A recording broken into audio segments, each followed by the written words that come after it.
चल रहे हैं अरब की उस सरजमीन में जहां ना बादशाहत थी ना कोई बड़ी सल्तनत, मगर एक घर ऐसा था जिसकी हुर्मत पूरी दुनिया में मानी जाती थी। वो था काबा।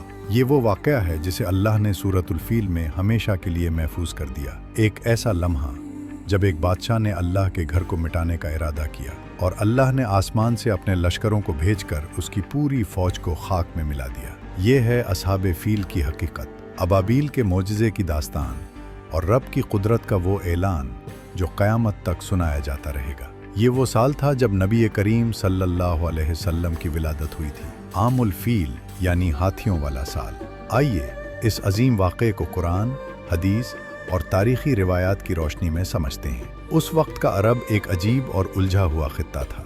न कोई मजहबी इत्तेहाद, न सियासी निज़ाम, न इंसाफ का कोई पैमाना। हर सरदार अपने कबीले का बादशाह था और हर सरदार अपने लोगों का खुदा सा दर्जा रखता था। अरब के लोग सालों को वाक़यात से याद रखते थे। मक्का उस वक्त भी अरब का दिल था। अरब का दिल एक ऐसा शहर था जो अपने अंदर एक अजीब रूहानी सुकून रखता था। काबा मौजूद था, वो मकाम जिसे हज़रत इब्राहीम अलैहिस्सलाम ने अपने बेटे हज़रत इस्माईल अलैहिस्सलाम के साथ अल्लाह के हुक्म से तामीर किया था। लेकिन अफसोस, वही काबा अब बुतों से भरा हुआ था। हर कबीला अपना एक खुदा रखता था। काबा का एक और मशहूर पहलू उसका बाज़ार था। यहाँ अरब के तमाम कबाइल के लोग जमा होते। कोई अपना ऊँट बेचता, कोई जेवर, कोई तलवार और कोई लिबास।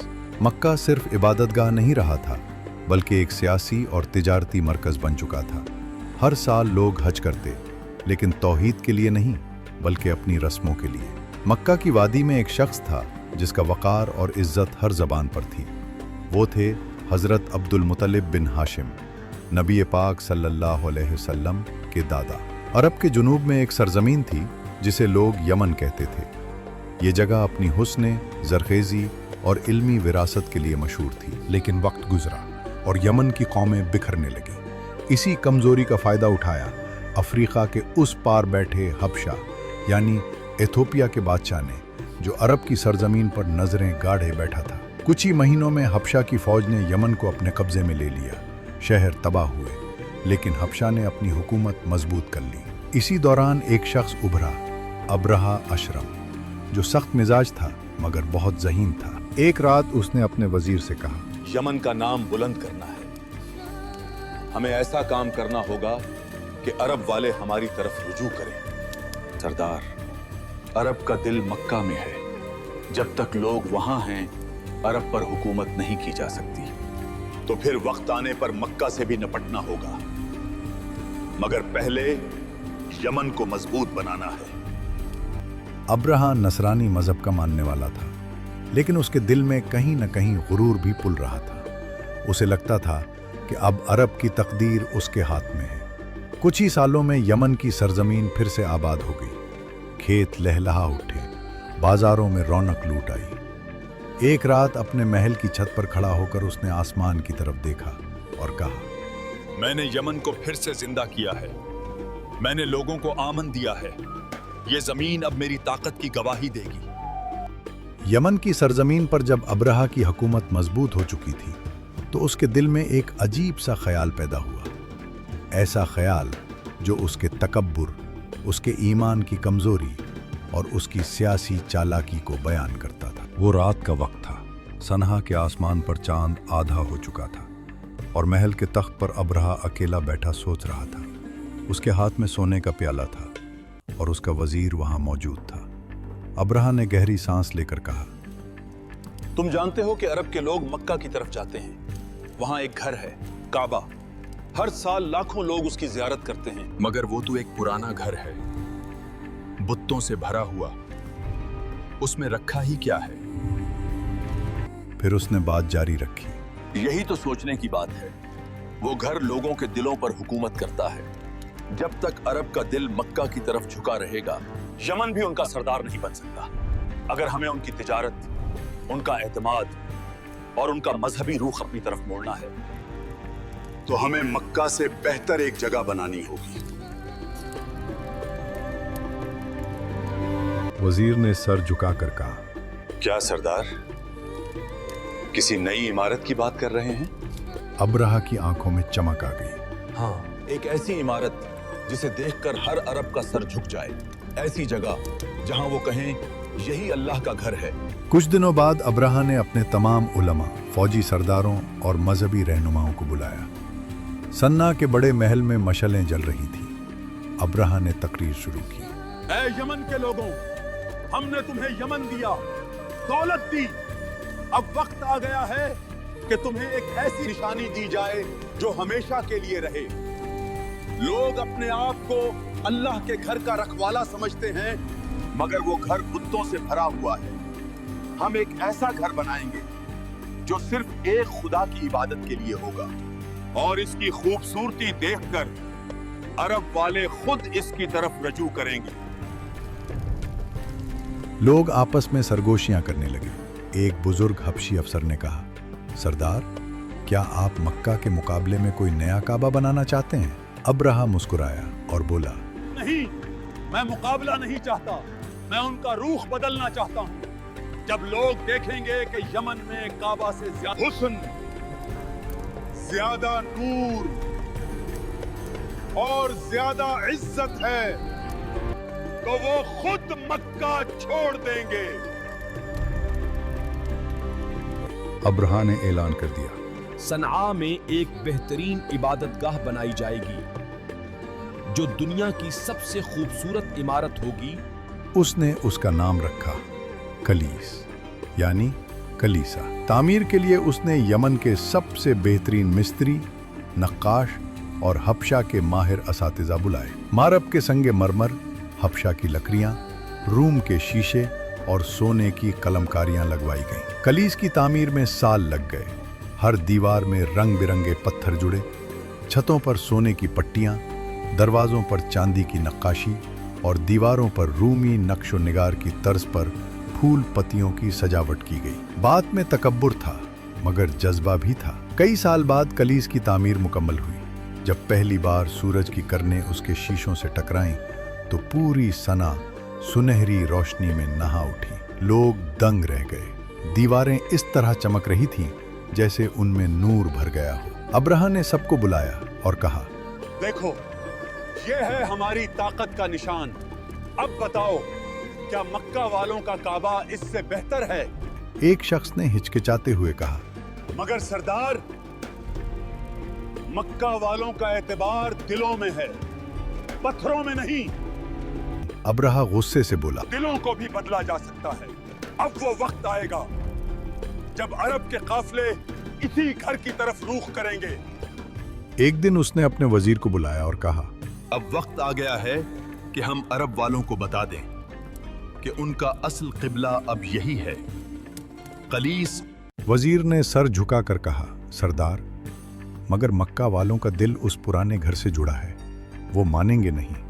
ابرہہ مسکرایا، اس کی آنکھوں میں غرور کی جھلک تھی۔ دلوں کو بدلنا مشکل نہیں، بس انہیں نئی چمک دکھانی پڑتی ہے۔ اب عرب دیکھے گا کہ اصل عزت کہاں ہے۔ کلیس کے مکمل ہوتے ہی ابرہہ نے پورے یمن، حجاز اور نجد میں سپاہیوں کے ذریعے اعلان بھجوا دیا۔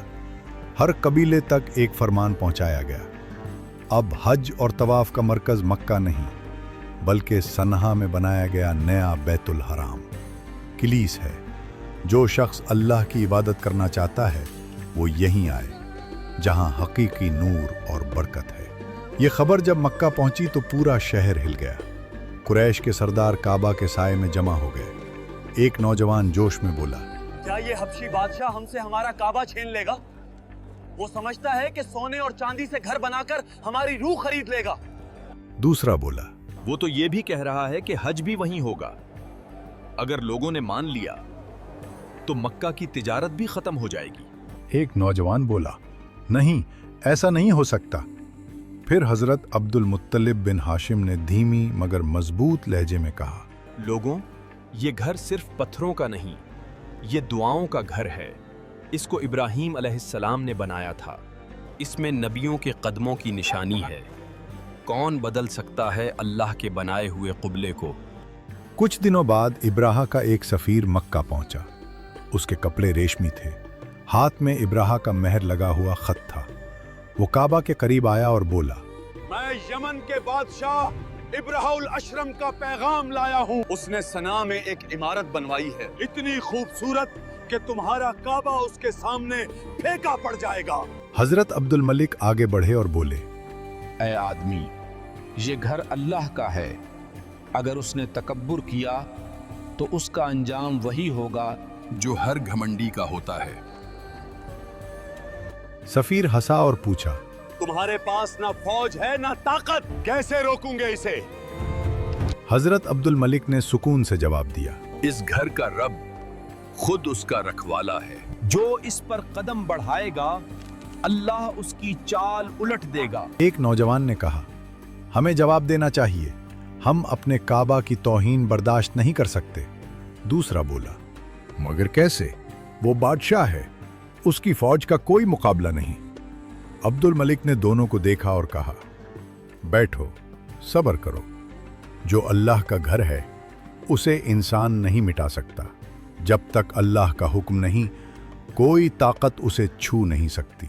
रेगिस्तान की गर्म हवा चल रही थी, सूरज की तपिश से रास्ते ढड़क रहे थे।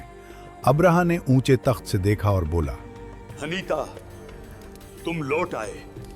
बताओ, क्या अरब वालों ने मेरे हुक्म को माना? सरदार। मैंने आपका पैगाम पहुंचाया, मगर उन्होंने इनकार कर दिया। इनकार किया? मतलब उन्होंने मेरे बनाए घर कलीस की ताईद नहीं की? नहीं सरदार, उन्होंने मजाक नहीं उड़ाया, बस अपनी इबादत की वफादारी दिखाई है। उनके सरदार हजरत अब्दुल मलिक ने कहा, इस घर की हिफाजत उसका रब खुद करेगा।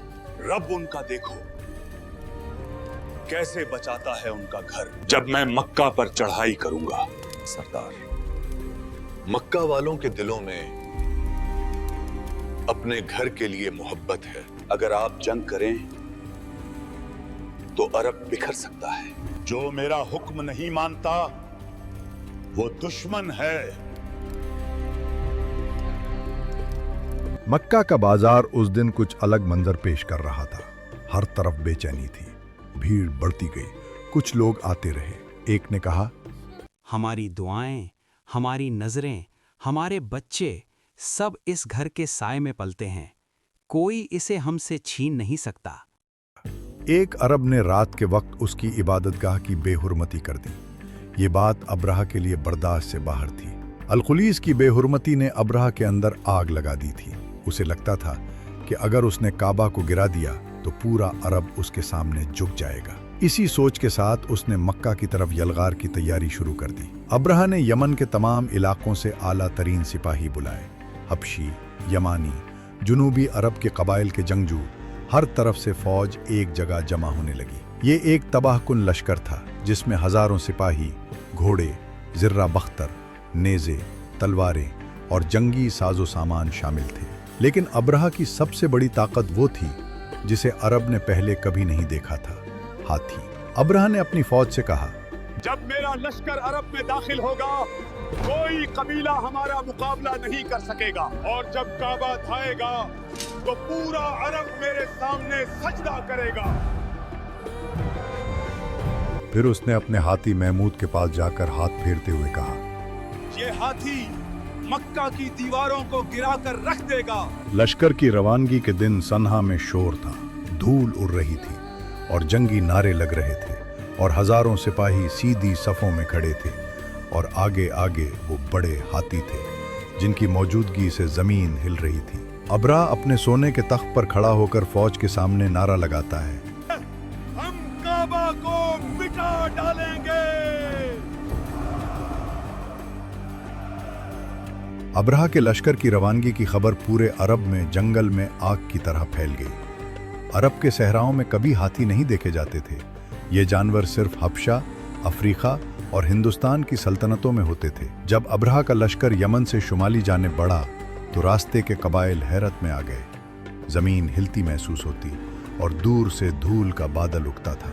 अब्राहा के लश्कर में सबसे बड़ा हाथी वो था जिसे महमूद कहा जाता था। वो बाकी हाथियों से भी बुलंद था। फौज के आगे आगे लोहे की जंजीरों और मजबूत रस्सों से बंधा गया था। ये थे अब्राहा के जंगी हाथी। सर पर सोने चांदी के जंगी गिलाफ और पीठ पर बहुत बड़ा जंगी होदज जिसमें तीर अंदाज और नेजा बरदार बैठे थे। हर हाथी कदम उठाता तो उसकी टांग के साथ लगी जर्रा बख्तर टकराती और एक धाती गूंज पूरे मैदान में फैल जाती। लश्कर के सिपाही फख्र से कहते थे, जब महमूद मक्का की दीवार से टकराएगा तो काबा मिट्टी की तरह बिखर जाएगा। अब्राहा ने अपने हाथियों को इसलिए आगे रखा था कि वो अरब के हौसले तोड़ दे, और ये हिकमत अमली कारगर साबित हुई। रास्ते के कई कबाइल लश्कर को देखते ही भाग गए। उन्होंने अपने खानदान वालों को पहाड़ों में छुपा दिया।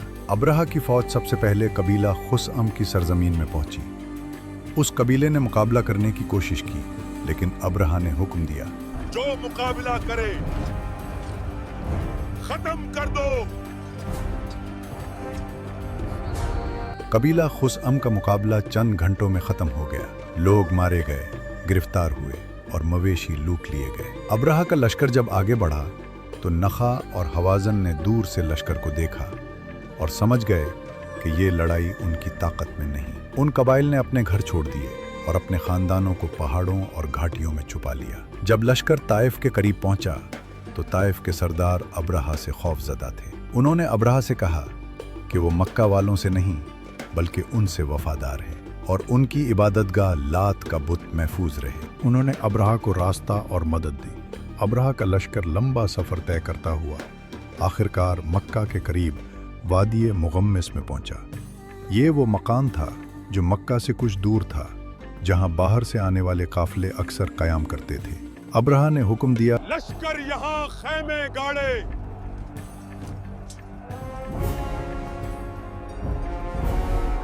सिपाहियों ने ऊंची ऊंची नीली चादरें नस्ब की, हाथियों को मजबूत रस्सों से बांधा गया और हमले की तैयारी शुरू हो गई। अब्राहा ने ऐलान किया, कल सुबह हम मक्का की तरफ पेशकदमी करेंगे। सबसे पहले उनके माल को जब्त करेंगे ताकि उन्हें हमारी ताकत का अंदाजा हो जाए। उसने हुक्म दिया, करीब के तमाम जानवर, ऊंट, बकरियां, घोड़े लश्कर के कब्जे में लिए जाएं।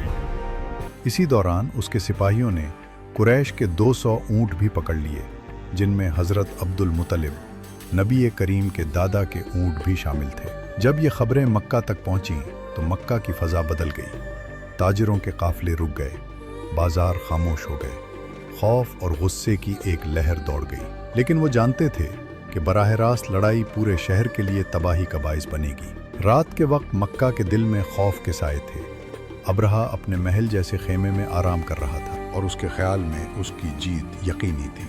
ये वो लम्हा था जिसमें गुरूर अपने उरूज पर था और अल्लाह का फैसला चंद कदम के फासले पर। इसी दौरान हजरत अब्दुल मुतलिब यानी नबी करीम सल्लल्लाहु अलैहि वसल्लम के दादा अपने वक़ार, हुस्न तदबीर और ईमान के साथ अब्राहा के खेमे की तरफ रवाना हुए। ये वो लम्हा था जब तारीख में एक अहम मोड़ आया। अब्राहा ने अब्दुल मुतलिब को देखा और हैरत से बोला, यहाँ किस लिए आए हो?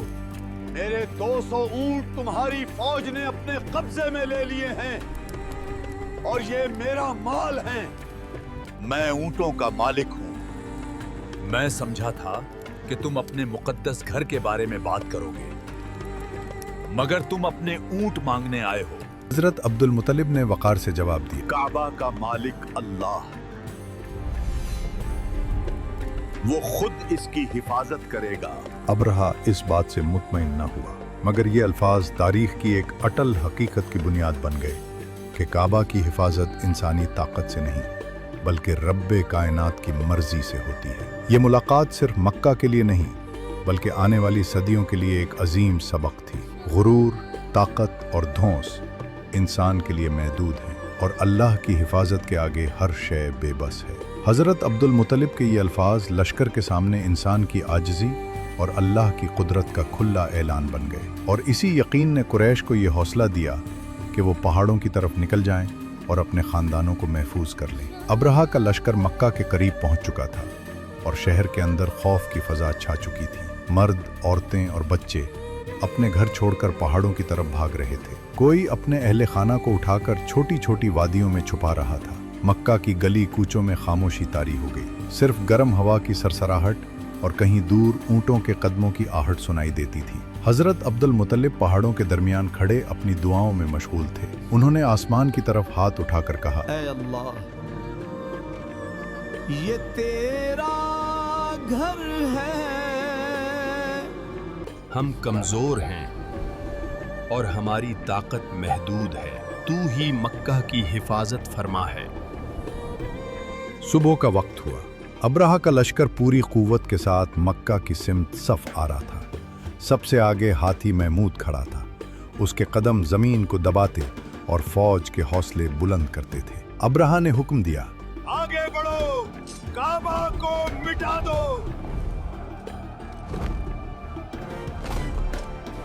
मगर हैरत का आलम यह था कि हाथी महमूद ने एक कदम भी आगे न बढ़ाया। उसे धकेला गया, मारा गया, मगर वो मक्का की सिमत बढ़ने से इनकार करता रहा। इसी लम्हे आसमान पर एक अजीब मंजर जाहिर हुआ। लोगों ने समझा शायद बादल हैं, मगर ये कोई आम बादल न थे। कुरान कहता है, परिंदों के झंड, छोटे छोटे परिंदे, मगर फौज की तरह मुनज़्ज़म, आसमान को ढांपते हुए जमीन की तरफ उतरे। हर परिंदे के पास 3 पत्थर थे, एक चोंच में, 2 पंजों में। ये सुज्जेल के पत्थर थे। पहला पत्थर एक सिपाही पर गिरा, जर्रा चीरता हुआ जिस्म में धंस गया और वो सिपाही जमीन पर गिर पड़ा। फिर एक के बाद एक हजारों पत्थर बरसने लगे। जिस पर पत्थर गिरता उसका जिस्म अंदर से फट जाता। सिपाही चीखते, भागते और हाथी जमीन पर गिरने लगे। चंद ही लम्हों में वो लश्कर जो पूरे अरब के लिए खौफ की अलामत था, रैत के जरों की तरह बिखर गया। कुरान इस मंजर को यूं बयान करता है, अल्लाह ने उन्हें खाए हुए भूसे की मानिंद कर दिया। अब्राहा हम खुद भी जख्मी हुआ। वापस यमन जाते हुए रास्ते ही में मर गया। लश्कर मुकम्मल तौर पर तबाह हो गया और काबाहुल्लाह की हिफाजत में महफूज रहा। मक्का के लोग पहाड़ों से यह मंजर देख रहे थे, हैरान व शिजदर, आंखों में आंसू और दिलों में यकीन। ये अल्लाह की तरफ से था, ये इंसान का अमल नहीं था। ये वो लम्हा था जिसने तारीख का रुख बदल दिया। और इसी साल साले फील में नबी आखिरुज़्ज़मां हज़रत मोहम्मद की विलादत हुई। जिस घर में आखिरी नबी की आमद मुक़द्दर थी, वो घर महफूज रहा। ये वाक़या आज भी हमें याद दिलाता है कि जब अल्लाह किसी चीज़ की हिफाजत फरमाए तो दुनिया की तमाम ताकतें भी बेबस हो जाती हैं और गुरूर का अंजाम हमेशा इबरतनाक होता है।